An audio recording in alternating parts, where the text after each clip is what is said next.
ఇప్పుడు ఇంతకీ ఎవరు అసలైన శివసేన అనేది అని మీద క్లారిటీ లేదు. అంటే మీకుగా మీరు భావిస్తున్నారు ఏది ఏక్నాథ్ షిండే బాల్ ఠాకరేకి అసలైన వారసుడు, ఆయన మరాఠావాదానికి, ఆయన హిందుత్వానికి ఈయనకి బ్రాండ్ అంబాసిడర్ అని మీరు చెబుతున్నారు.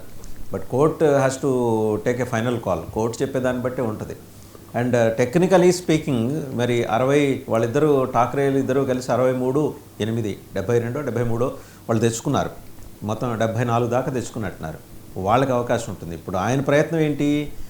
ఉద్ధవ్ ఠాకరే ప్రయత్నం ఇటు గెలిచిన వాళ్ళని కూడా తీసుకొని ఇంకా కాంగ్రెస్ వాళ్ళని అంతా కలుపుకున్న 106 స్టిల్ వాళ్ళకు డెర్త్ ఉంటుంది.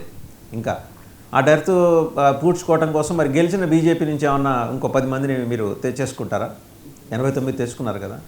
ఎలా కింద మీద పడి ఆ continuity of Mumbai mayor, Brihan Mumbai mayor అనేది సాధిస్తుందా ఉద్ధవ్ ఠాకరే శివసేన?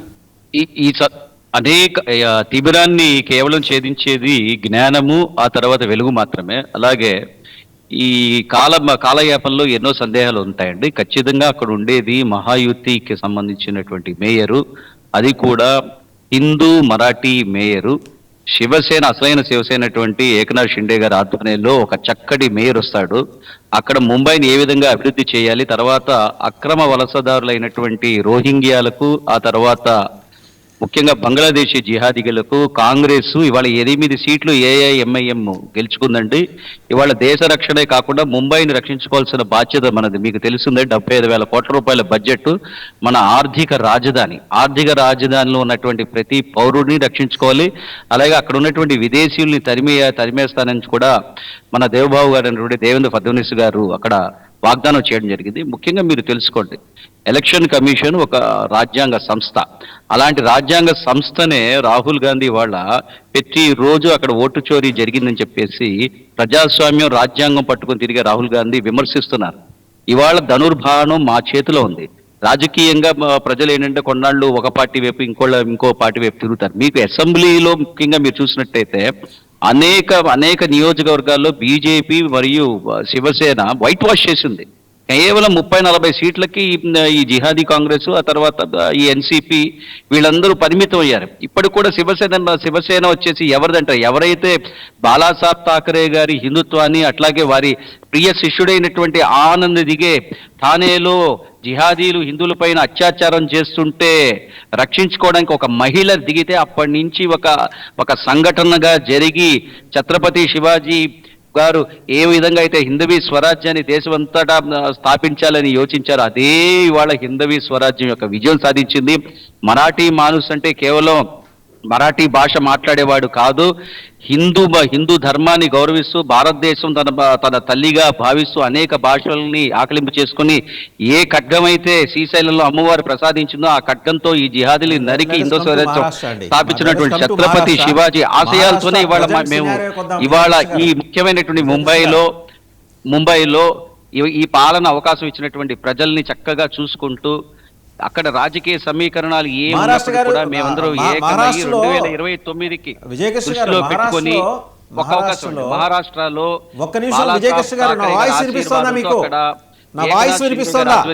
అసలైన శివసేన. విజయకృష్ణ గారు నా వాయిస్ వినిపిస్తోందా? వినండి, నేను స్ట్రైట్ క్వశ్చన్ అండి. ఈ రిసార్ట్ పాలిటిక్స్ దేనికి? శివసేన షిండే వర్గానికి మేయర్ పీఠం కోసమా, లేకపోతే ఉద్ధవ్ ఠాకరే కిడ్నాప్లు లేకపోతే హైజాక్ల నుంచి కాపాడుకోవటం కోసమా? Straight question. మిగిలినవన్నీ వదిలేయండి. మీరు మరాఠాల చరిత్ర ఇవన్నీ తర్వాత మాట్లాడుతున్నాం. Straight question. రాజకీయాలు ఎప్పుడు కూడా వాస్తవంలో ఉంటాయండి. ఇవాళ రేపు ఏం జరుగుతుందో మనం చెప్పలేం. ఎప్పటికప్పుడు ఏంటంటే ఒక ప్రోటోకాల్ ప్రకారం గెలిచిన తర్వాత వారి యొక్క కార్పొరేటర్ని తీసుకుని ఒక చోట పెట్టుకొని వారి స్ట్రెంగ్త్ని చూపించుకొని అక్కడ ఉన్నటువంటి రాజకీయ సమీకరణాలను ఆలోచించుకొని ఒక మేయర్ని ఏర్పాటు చేసే దిశగా మేము ఉన్నామండి. ఇక్కడ రాజకీయాలకు ఏమీ తావులేదు. రైట్ అండి. మళ్ళీ మీ దగ్గరకు వస్తాం. ఒకసారి బాజీ గారి దగ్గరికి వెళ్దాం. ఒకసారి బాజీ గారు 2 అంశాలు ఇక్కడ కీలకంగా ప్రస్ఫుటమవుతున్న అంశాలు ఏంటంటే, ఒకటి యూ లాస్ట్ యువర్ బేస్, 2 మైనారిటీలు మీకు ప్రత్యామ్నాయం చూసుకున్నారు. మీతో సేల్ అయితే దేర్ ఇస్ నో పాయింట్, ఉత్తనే ఊరికి ఉపకారం చేసినటువంటిది కానీ మాకేం ప్రయోజనం ఉండదనుకొని వాళ్ళు they have chosen Majlis Ittehadul Muslimeen. And we must appreciate ఒక చార్మినార్ పార్టీని దేశం మొత్తం విస్తరింపజేస్తున్నారు Owaisi garu. That to post operation Sindoor ఆయన నేతృత్వంలోని పార్లమెంటరీ బృందం విదేశాల్లో పర్యటించినప్పుడు ఆయన తెచ్చుకున్న గ్లామర్ కూడా ఈరోజు బ్రహ్మాండంగా ఉపయోగపడింది మజ్లిస్కి. ఒక ఆల్టర్నేటివ్, మైనారిటీలకి కాంగ్రెస్ మీద నమ్మకం పోయింది, Majlis is the real alternative అని వాళ్ళు అనుకున్నారు. 2 నుంచి 8 దాకా ఎదిగారు. మీరేమో ఎక్కడేసిన గొంగళ అక్కడే అని. ఎక్కడ మీరు you lost your base? Party ఎక్కడైతే ముస్లిమ్స్ ఓటర్ల ప్రాబల్యం ఎక్కువ ఉందో అక్కడ పోటీ చేయడం అనేది విస్తరింప చేస్తూ వెళ్తున్నారు. దానికి వాళ్ళ ఇష్టం, వాళ్ళకి ఆ స్వేచ్ఛ ఉంది, రైట్ ఉంది. కాంగ్రెస్ పార్టీ పట్ల ఇప్పటికీ కూడా మైనారిటీ వర్గాలు, దళితులు విశ్వాసంతో ఉన్నారు. కాంగ్రెస్ పార్టీ వెనకే ఉన్నారు. అందుకే ఈ ఎన్నికల్లో కాంగ్రెస్ పార్టీ ఒంటరిగా కారణం అది దళిత ఓట్స్, ముస్లింస్ ఓట్స్ క్లారిటీ లేదు. వాయిస్ ఎందుకనో మీ వాయిస్ డిస్టర్బెన్స్ ఉందండి. కైండ్లీ బాజీ గారు మీ వాయిస్లో డిస్టర్బెన్స్ ఉందండి. ఒక్కసారి రీసెట్ చేసుకోండి ప్లీజ్. ఇందాక కూడా చెప్పాను, రీసెట్ చేసుకోండి. నేను మళ్ళీ మీ దగ్గరకు వస్తాను. రీసెట్ చేసుకోండి. పాపారావు గారి దగ్గరికి వెళ్తాం. పాపారావు గారు, కాంగ్రెస్ ఒక జాతీయ పార్టీ, ఈ దేశానికి స్వాతంత్రం తెచ్చామని క్లెయిమ్ చేసుకుంటున్న పార్టీ, మహారాష్ట్ర నుంచి టవరింగ్ పర్సనాలిటీస్ కాంగ్రెస్ పార్టీ నుంచి ఉద్భవించారు. దాదాపు మనం గడిచిన 40 ఏళ్ళలో చూస్తే, 40-50 ఏళ్ళలో యు నేమ్ ఎనీబడి, అందరూ కూడా జాతీయ స్థాయిలో చక్రం తిప్పిన వాళ్ళే, ఇంక్లూడింగ్ శరద్ పవార్. సరే, ఆయన వేరే కుంపటి పెట్టుకున్నాడు. ఇవాళ బొంబాయి మున్సిపల్ కార్పొరేషన్లో 15 సీట్లకు 20 సీట్లకు అదే కౌన్సిలర్లు అంటారు, కార్పొరేట్లో కన్ఫైన్ అయిపోవటం అనేది ఎంత విషాదం. వేరాస్ ఓవైసీ చాలా ఇంటెలిజెంట్ మూవ్ తోటి వెళ్తున్నారు. ఆయన ఖచ్చితంగా ఏంటంటే తన మీద ఉన్న ఆ మతవాద ముద్రని చెరిపేసుకొని సెక్యులర్ కోణంలోకి వెళ్తూ ఆకట్టుకుంటున్నారు. ఆయన మహారాష్ట్రలో విస్తరించారు, ఇటు చూస్తే బీహార్లో గెలిచారు, నెమ్మదిగా అన్ని చోట్లకి వెళ్తున్నారు. ఇవాళ కాంగ్రెస్కి ఒక మేజర్ థ్రెట్ కాబోతున్నారా? అక్కడ మహారాష్ట్ర కనుక చూస్తే ఎంఐఎం మేజర్ థ్రెట్ కాబోతోందా? థ్రెట్ ఏమి కాలేదు. కాకపోతే ఏంటంటే మేజర్ కంటెండర్ కాంగ్రెస్ పార్టీ సీట్లు తను కూడా లాక్కుంటుంది బాగా బలంగా. 8 సీట్లు తెచ్చుకోవటం అంటే ఇప్పుడు ఎంఐఎం 8 సీట్లు తెచ్చుకోవటం అంటే చిన్న విషయం కాదు.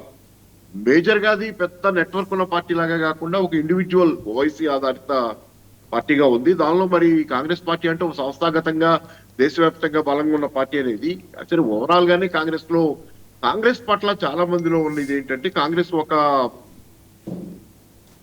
అధికారం కోసం ఉన్న అవకాశవాదమైన వ్యవహార శైలి తప్పితే కాంగ్రెస్ పార్టీలో నిజాయితీ చిత్తశుద్ధి లేదనేది ఎక్కడికక్కడ మనం స్థానికంగా కూడా చాలా చోట్ల గమనిస్తున్నాం.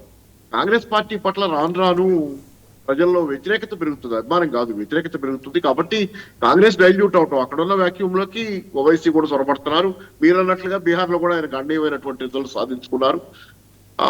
దాన్ని బట్టి ఇప్పుడు చెప్పలేము, అంటే వాళ్ళు ప్రత్యామ్నాయం ఎట్లా అవుతారు కానీ కాలేరు. ఓవైసీ కాంగ్రెస్ ని పూర్తిగా తొలగించి ఆ స్థానంలో ప్రత్యామ్నాయం అవటం అంటే, ఎందుకంటే ఓవైసీ అంతగా అడుగు బలహీన వర్గాలు బీసీలు కూడా కలుపుకొని, ముస్లింలతో బీసీలని ఎస్టీలు కలుపుకొని ఇట్లా చేసినా కానీ ఓవరాల్ గా అది ముస్లిం పార్టీగానే ఉంటది. దాని మీద ఉండే లేబుల్ కాబట్టి అది బియాండ్ ఎక్స్టెన్షన్ కష్టం. ఏదైనా ఒక కులం మీద కానీ ఒక మతం మీద కానీ ఆధారపడ్డ పార్టీ బియాండ్ లిమిట్ ఎదగదు. చాలా చోట్ల మనం చూస్తాం, ఒక కులం తాలూకు హక్కుల కోసం ఇప్పుడు మాదిగ దండోరా ఉంది, కృష్ణమాదిగ గారు ఉన్నారు. ఆయన బియాండ్ లిమిట్ దాని పార్టీని విస్తరించలేడు. ఆయన ఎంతవరకు దాన్ని పరిమితంగా దానికోసం ఆ హక్కులో లేకపోతే దానికోసం పోరాటం తప్పితే దాన్ని ఎందుకంటే విస్తారమైన వేదికగా కావాలంటే కనుక ఈ కుల మతాలకు అతీతంగా కనపడాలి ఎంతో కొంత జనానికి. లేకపోతే అది ఒక్క కులం ప్రాతిపదిక మీదకి అధికారంలోకి రావటం, ఒక్క మతం ప్రాతిపదిక మీద బేసిక్ గా అధికారంలోకి రావటం జరగదు. మీరు అన్నట్లుగా కనుక ఓవైసీ కనుక కొంత ఆ ఎంఐఎం అనే దానిలోనే కొంత పేరులోనే కొంత ఇది ఉంది కాబట్టి అది కొంచెం కష్టం వాళ్ళకి. ఆ బియాండ్ లిమిట్ వెళ్ళగలగటం, మతానికి అతీతంగా మేము బడుగు బలహీన వర్గాల అందరినీ కూడగడుతున్నాం అనే దగ్గరికి రావటం కొంచెం వాళ్ళకి టఫ్ టాస్క్. ఆ మాటకు వస్తే బిఎస్పీ ఉంది కదా, ఆ మాటకి అన్ని కులాలని కలుపుకుంటూ పోవటం అంటే, ఎవరైతే బడుగు కులాలు ఎస్సీ ఎస్టీ బీసీలు ఇలాంటి వాళ్ళందరి ప్లాట్ఫామ్ గా మేము ఉన్నామని చెప్పిన బిఎస్పీ అవన్నీ కొంచెం కష్టంగానే. నేను ఒకటే, ఇప్పుడు ఈరోజు కాంగ్రెస్ పార్టీ మాత్రం బాగా బలహీనపడుతుంది. ఇలా బాజీ గారు చాలా చెబుతున్నారు, ఆయన అంటే కర్ర విరకుండా పావు చావకుండా చెబుతున్నారు. ఆయన చెబుతున్న దానిలో దాటవేత వైఖరి ఉంది తప్పితే వాస్తవానికి షిందే చేస్తున్నది ఎందుకు అనేది ఆయన ప్రశ్నకి జవాబు చెప్పలేదు. మీరు అడిగారు సూటిగా చెప్పండి ఈ ప్రశ్నకి జవాబు అడిగితే ఆ ప్రశ్నకి జవాబు చెప్పలేదు. ఆయన మామూలుగా మీటింగ్ అరౌండ్ ద బుష్ చెప్తున్నారు. కాకపోతే మరి అది ఖచ్చితంగా క్యాంప్ రాజకీయాలు ఈరోజు సహజంగా జరుగుతాయని మాట్లాడితే మరి బీజేపీ కూడా ఒక క్యాంప్ పెట్టుకోవాలి, కాంగ్రెస్ ఒక క్యాంప్ పెట్టుకోవాలి ఉండాలి అక్కడ. ఇతర కాస్త సీట్లు గెలుచుకున్న ఉద్ధవ్ ఠాకరే ఒక క్యాంప్ పెట్టుకుని ఉండాలి. ఎవరు క్యాంపులు పెట్టుకున్నా షిందే ఎందుకు పెట్టాడు? ఎవరు క్యాంపులు పెట్టలేదు కదా, షిందే ఎందుకు పెట్టుకున్నాడు? కాబట్టి షిందే క్యాంప్ పెట్టుకోవడం వెనక ఆయనకు ఒక ఎజెండా ఉంది. దాన్ని మన మిత్రులు బాజీ గారు కొంచెం ఇంటెలిజెంట్ గా సమర్థించాలని చూస్తున్నారు. కానీ ఆబ్వియస్ గా కనపడుతుంది అక్కడ. ఆబ్వియస్ గా ఏంటంటే హీఈస్ ఆస్పైరింగ్ ఫర్ సంథింగ్. తప్పేవి కాదు, ఒక్కోసారి తప్పేవి కాదు. ప్రస్తుతం నడుస్తున్న రాజకీయాల్లో కోచింగ్ అనేది చాలా కామన్. ఒకళ్ళ పార్టీ వాళ్ళని ఒకళ్ళు పట్టుకెళ్ళటం కామన్, క్యాంపులు పెట్టుకోవడం ఇవన్నీ సహజంగా ఇప్పుడు చాలా కాలం అంటే చీఫ్ మినిస్టర్ పదవి తనకి ఇచ్చేయమని అడుగుతాడా అండి? ఒకవేళ మేయర్గా బీజేపీ క్యాండిడేట్ ఉండాలంటే చీఫ్ మినిస్టర్ పదవి తనకి ఇచ్చేయాలని ఏమన్నా ఈ ఒక డిమాండ్ ఏక్నాథ్ షిండే తీసుకొచ్చే సూచన ఏమైనా కనిపిస్తుంది? వ్యక్తి ఆధారిత పార్టీలు అంతకంటే పెద్దగా డిమాండ్ చేయగలిగింది ఏముంటది? ఏక్నాథ్ షిందే ఆధారిత పార్టీ ఉద్ధవ్ ఠాకరే నుంచి సీల్ వచ్చిన తర్వాత ఏక్నాథ్ షిందే ఆధారితంగా కేంద్రంగా నడుస్తున్న పార్టీ అది పెద్దగా ఇంకా అంతకంటే దాన్ని పెద్దగా. కాకపోతే అది ఉద్ధవ్ ఠాకరే ఫెయిల్యూర్స్ వల్ల ఇది ఎదుగుతుండి ఉండొచ్చు. మనకు అక్కడ మహారాష్ట్రలో స్థానికంగా లేదు కాబట్టి నేను చెప్పలేదు. కానీ ఉద్ధవ్ ఠాకరే స్టైల్ కాబట్టి ఇప్పుడు ఏక్నాథ్ షిండే ఏమంటే అదే ఆ పార్టీ అస్తిత్వం దాని చుట్టూ ఉంది. ఆయన ఆస్పిరేషన్స్ ఆ పార్టీ ఆస్పిరేషన్స్ గా ఇప్పుడు ప్రజల వాయిస్ ఇవ్వటం అనేది కొంత చేస్తారు. ప్రజల వాయిస్ ఇవ్వకుండా ఏ పార్టీ ఉండలేదు కాబట్టి ప్రజల వాయిస్ గా ఉంటారు. కానీ మాట్లాడతారంట బాజీ గారు, ఇవ్వండి ఒకసారి. బాజీ గారు ఇప్పుడు ఓకేనా అండి? మీ క్లియరా, సెట్ చేసుకున్నారా బాజీ గారు? వినిపిస్తుందండి? ఇప్పుడు పర్ఫెక్ట్ గా ఉందండి, ఇందాకటితో పోలిస్తే ఇప్పుడు పర్ఫెక్ట్ గా ఉంది. ఓకే అండి, ఫోన్ మార్చండి. అడగండి సార్, అడగండి స్వామి గారు. అదే ఇప్పుడు కాంగ్రెస్ తన ప్రొఫైల్ని బాగా అలా కుంచుకుపోయేలా కాంగ్రెస్సే చేసుకుంది, ఎవరు చేయాల. అండ్ వేరాజ్ ఎంఐఎం మీకు ఆల్టర్నేటివ్గా అక్కడ ఎమర్జ్ అవటం, ఇది ఒకప్పుడు కాంగ్రెస్ పార్టీ నుంచి మహారాష్ట్ర నుంచి టవరింగ్ పర్సనాలిటీస్ ఉన్నారండి. మీకు తెలుసు, జాతీయ రాజకీయాల్లో చక్రాలు తిప్పిన వాళ్ళు, రథాలు తీసి తిప్పిన వాళ్ళు ఉన్నారు. ఇవాళ చివరికి మున్సిపల్ కార్పొరేషన్ ఎన్నికల్లో సీట్లు గెలిచి కనీసం మేయర్ పీఠాన్ని దక్కించుకోలేని, కనీసం కార్పొరేషన్ దక్కించుకోలేని దుస్థితికి కాంగ్రెస్ ఎందుకు పడిపోయింది? మీకు ఒక పొటెన్షియల్ థ్రెట్ ఎదురవుతోంది ఓవైసీ నుంచి. ఓవైసీ విస్తరిస్తున్నారు, చార్మినార్ పార్టీ నుంచి దేశ స్థాయిగా వెళ్తున్నారు. ఓవైసీ ఇందాకే చెప్పారండి, ఓవైసీ కేవలం ముస్లిమ్స్ ఓట్లు ఎక్కువగా ఉన్న ప్రాంతాల్లో మాత్రమే ఆయన కంటెస్ట్ చేస్తున్నాడండి. We cannot compare with MIM with Congress అండి. ఎందుకంటే కాంగ్రెస్ పార్టీ నేషనల్ పార్టీ, అది ఎక్కడైనా అన్ని సీట్లు అత్యధిక సీట్లలో అవకాశం ఉన్న చోట్ల పొత్తులు పెట్టుకొని పోటీ చేస్తా ఉంది. ఓవైసీ కాంగ్రెస్ కు ఆల్టర్నేటివ్ గా విస్తరించుకుంటున్నాడు అనేది కరెక్ట్ కాదు. నేను దానికి అంగీకరించిన వాసుదేవన్ గారు. ఓవైసీ ఏంటంటే మహారాష్ట్రలో కొన్ని ప్రాంతాల్లో కొన్ని సీట్లకి ముస్లింస్ ప్రాబల్యం అధికంగా ఉన్న చోట పోటీ చేశాడు. అలాగే బీహార్ లో కూడా. అలా అని అతను ఆ దేశంలో అన్ని చోట్ల కాంగ్రెస్ కు ఆల్టర్నేటివ్ గా ఎట్లా మారగలుగుతాడండి? అది కరెక్ట్ కాదు. కాకపోతే మహారాష్ట్ర ఇప్పుడు జరిగిన మహారాష్ట్రలో జరిగిన మున్సిపల్ ఎన్నికల్లో అది స్థానిక ఎన్నికలు. కాంగ్రెస్ పార్టీ మాక్సిమం ఒంటరిగానే అన్ని చోట్ల పోటీ చేసిందండి. ఒకటి రెండు చిన్న పార్టీలతో చివరి నిమిషంలో పొత్తు పెట్టుకుంది తప్ప, ఏదైతే ఠాక్రే ద్వయంతో వాళ్ళతోటి పొత్తులు వద్దనుకుంది. కారణం ఏంటంటే వాళ్ళు కలిసిపోవటం, అట్లాగే కొన్ని స్థానిక కారణాల వల్ల పొట్టు వద్దనుకుంది. అలాగనే కాంగ్రెస్ పార్టీ గణనీయంగా పడిపోలా గతంతో పోలిస్తే. గతంలో 31 సీట్లు వచ్చినాయి, 7 మాత్రమే తగ్గినాయి. 24 సీట్లతో నిలబడింది ఈసారి ఎన్నికల్లో. అలా అది కూడా ఏంటంటే ఒక ఎక్స్పెరిమెంట్ చేసింది, సాహసోపేతమైన ఒక ప్రయోగం. ఏంటంటే మైనారిటీ, దళితులు, బడుగు బలహీన వర్గాలు, వలస ప్రజల యొక్క ఓటర్ల మీద లక్ష్యంగా చేసుకొని కాంగ్రెస్ పోటీ చేసింది ఎన్నికల్లో. లోకల్లో చాలా ఇబ్బందులు ఉన్నాయి, నాయకత్వంలో లోపాలు, అట్లాగే సమన్వయ లోపాలు ఉండటం వల్ల. బాజీ గారు ఒక్క నిమిషం, అంటే మీరు చెప్పిన బడుగు బలహీన మైనారిటీ, వలస ఓటర్లు వీళ్ళు చాలా కాంగ్రెస్ పార్టీకి లోకల్స్, అక్కడ పుట్టి పెరిగిన మరాఠాలు అక్కర్లేదా? అక్కర్లేదని కాదని అర్థం. మీరన్నది వాళ్ళ మీద దృష్టి పెట్టడం వల్ల ఇతర పొత్తులు పెట్టుకోలేదు అంటున్నాను. అందరూ కావాలి, ఏ పార్టీకైనా అన్ని వర్గాలు ఉంటేనే, అన్ని వర్గాల సపోర్ట్ ఉంటేనే ఎన్నికల్లో రాణించగలుగుతారు. అదే నిర్వివాదాంశం. అలాగని కాంగ్రెస్ పార్టీ మరాఠాలను కానీ తర్వాత హిందీ బేస్డ్ ఇష్యూస్ మీద కానీ వదిలేసిందని కాదండి. నేనేం చెప్తున్నానంటే కాంగ్రెస్ పార్టీ ప్రస్తుతం ఈ మొన్న జరిగిన ఎన్నికల్లో మహారాష్ట్ర, ముఖ్యంగా ముంబై మున్సిపల్ ఎన్నికల్లో ఏంటంటే కాంగ్రెస్ ఫోకస్ పెట్టింది పొత్తుల మీద ఆధారపడకుండా కేవలం ఏంటంటే ఒక ఇండివిజువల్ గా తన యొక్క ఇది పెంచుకోవాలి, కాంగ్రెస్ పార్టీ తన యొక్క ఓట్ బ్యాంక్ పెంచుకోవాలి అనే ఉద్దేశంతో, ఆ ఊహంతో పొత్తుల జోలికి వెళ్ళలేదంటున్నాను. కేవలం ఏంటంటే ఈ వాళ్ళతో పాటు ఎక్కువగా ఫోకస్ ఏంటంటే మైనారిటీ దళితులు ముఖ్యంగా కాంగ్రెస్ పార్టీ పట్ల ఎప్పుడు కూడా అభిమానం చూపిస్తారు కాబట్టి వాళ్ళందరినీ వలస ఓటర్లని కన్సల్టేట్ చేయాలనే ఒక ఊహంతో వెళ్ళాం మేము ఎలక్షన్స్ లో. దాంట్లో కొంతవరకు సక్సెస్ అయ్యాం. కొన్ని లోకల్ ఇష్యూస్ వల్ల మేము అనుకున్న సీట్లు రాలేదు. మేము 24 సీట్లు తెచ్చుకున్నామంటే చిన్న విషయం కాదు అది. టోటల్ గా పతనం అయిపోయింది అని మాట్లాడుతా ఉన్నారు. కాంగ్రెస్ పార్టీ పతనం కాలేదు, కాంగ్రెస్ పార్టీ ఓట్ బ్యాంక్ అలాగే ఉందండి. కాబట్టి బహుముఖ పోటీ కారణంగా సార్ ఒక మాట 10 సీట్లలో మేము 500 ఓట్ల తేడాతో ఓడిపోయాం. 10 సీట్లలో 500 కేవలం 500 చూసుకోండి మీరు కావాలంటే 10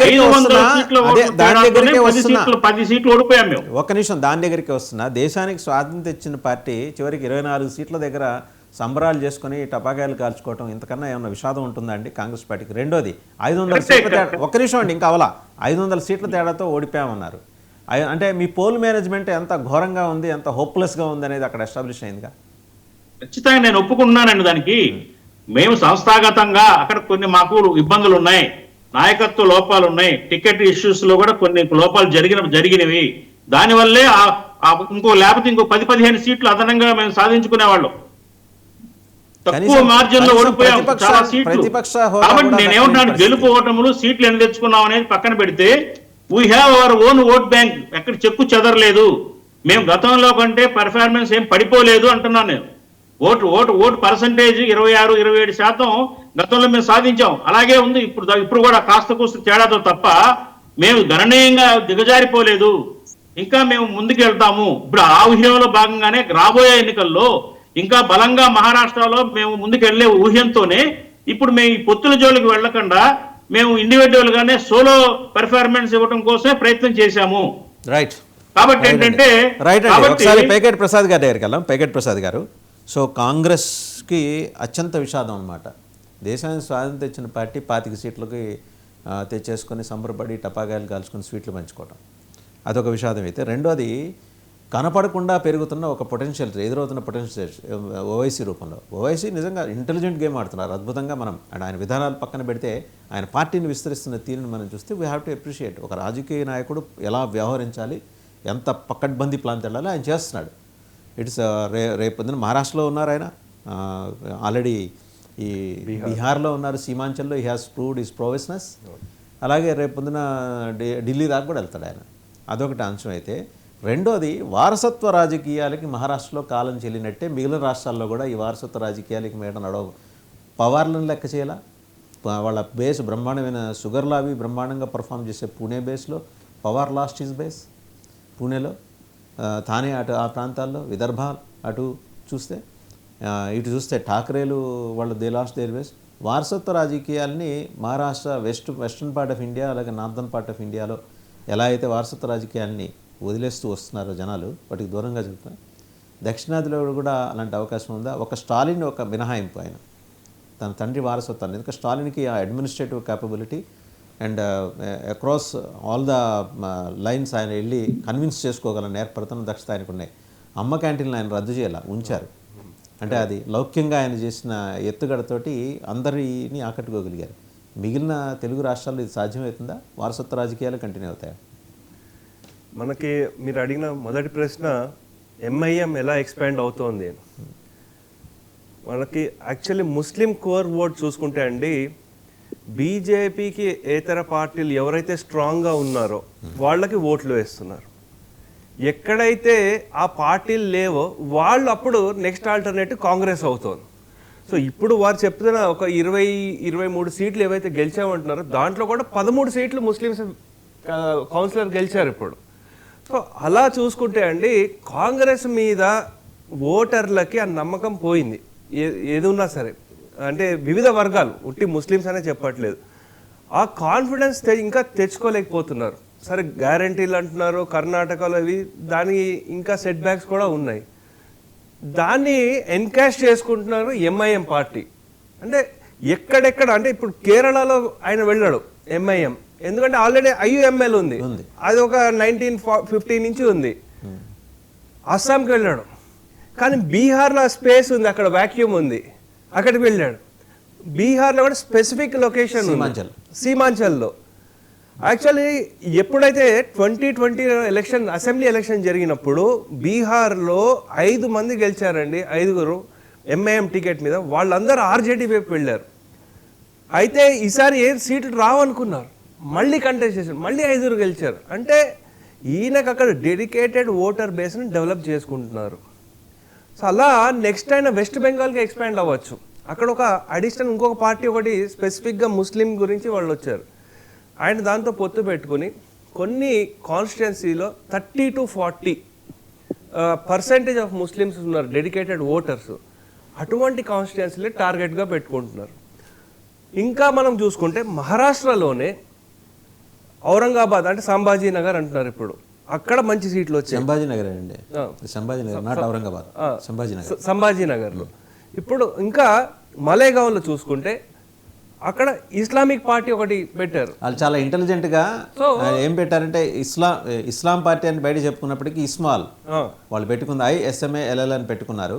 పలకటానికి ఈజీగా ఉంటుంది అని ఇస్లాం. వాస్తవంగా అయితే ఎలక్షన్ కమిషన్ రూల్స్ ప్రకారం మతాల పేర్లు కొత్తగా పెట్టడానికి లేదు. పాత ముస్లిం లీగ్ అయితే ఓకే, ఎప్పటి నుంచి ఉంది కాబట్టి ఓకే.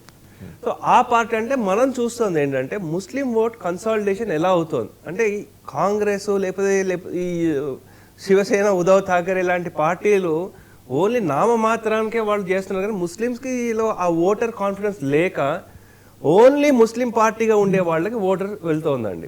ఇది మొదటి అంశం. నెక్స్ట్ ఇంకోటి వచ్చేసరికి డైనాస్టిక్ పాలిటిక్స్.